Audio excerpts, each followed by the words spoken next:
Saudara pengendara mobil Fortuner berplat dinas TNI yang mengaku adik seorang jenderal TNI di ruas tol Jakarta Cikampek dilaporkan ke Bareskrim Polri.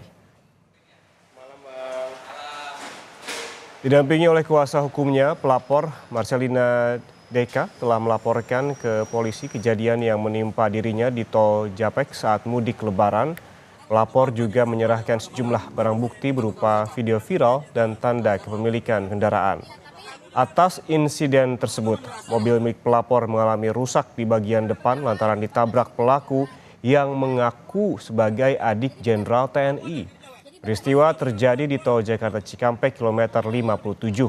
Menurut pelapor, sebuah mobil Fortuner berplat dinas TNI melaju di bahu jalan dan menyerempet mobil miliknya.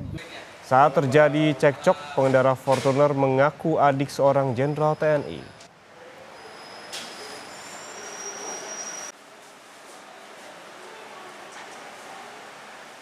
Dengan sengaja dia menabrak mobil saya.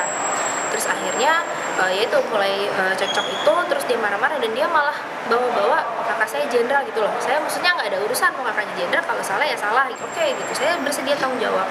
Terus akhirnya udah saya masuk rest area, terus mobil itu tiba-tiba potong jalur kanan semua sampai dia juga diklakson sama mobil lain kok, terus bablas hilang nggak tahu kemana.